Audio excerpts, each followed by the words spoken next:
কে তুমি? আমার নাম রানা মিত্র। আপনার এলাকায় নতুন এসেছি। একজন এমএলএ হিসেবে আপনার দেশ সেবার ধরন দেখে আমার সত্যি খুব ভালো লাগলো, তাই হাততালি দিয়ে আপনাকে আমি অভিনন্দন জানাতে এসেছি। কি ব্যাপার, তুমি এ বাড়িতে ঢুকলে কি করে? আপনি যেরকম জনগণকে ধাপ্পা দিয়ে নেতা হয়েছেন, আমিও সেরকম আপনার দরবানকে ধাপ্পা দিয়ে এই বাড়িতে ঢুকে পড়েছি। কি চাই তোমার? আপনার সহযোগিতা। আপনার তো তিনটে গাড়ি, যে কোনো একটা ড্রাইভারকে বলুন যে দয়া করে আমাকে একটু প্ল্যানেট অব্দি পৌঁছে দিতে। কি আজে বাজে কথা বলছো তুমি? আমার গাড়ি তোমাকে দিতে যাবো কেন? তোমাকে পৌঁছে বা দেবে কেন? এই চিঠিটা পড়ে দেখুন, তাহলে বুঝতে পারবেন যে আমি গাড়িটা কেন চাইছি। নিন।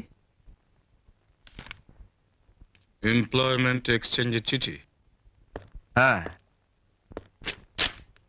10টার সময় ইন্টারভিউ। আপনার কুত্তার রানী গাড়ি চাপা পড়েছে বলে আপনার কুত্তার বাচ্চারা শোকে পথ অবরোধ করেছে। আমি তো মেন রাস্তা অব্দি পৌঁছাতেই পারলাম না। আমার বাড়িতে ঢুকে আমার সামনে দাঁড়িয়ে আমার ক্যাডারদের কুত্তার বাচ্চা বলছে? কি করব স্যার, পেটে লাথি পড়লে তো গল করে সত্যি কথাটা মুখ থেকে বেরিয়ে যায়। 9:30 বাজে স্যার, আপনার ড্রাইভারকে বলুন এরপরে চাকরিটা না হলে কিন্তু আমার ফুল ফ্যামিলির দায়িত্বটা আপনাকে নিতে হবে।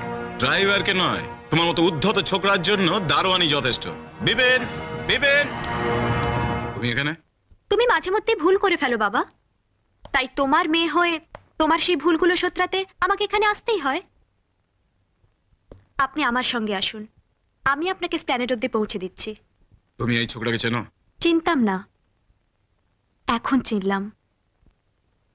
তোমার পোষা মাস্তানদের থেকেও ইনি অনেক বড় মাস্তান, যিনি হাত না চালিয়েও শুধু মুখের কথায় তোমার মতো নেতাকেও কাত করে দিতে পারে।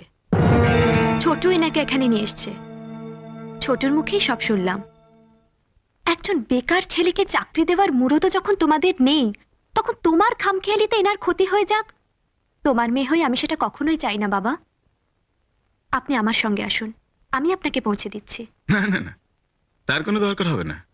কালুকে বলো, ও পৌঁছে দেবে। অনেক অনেক ধন্যবাদ।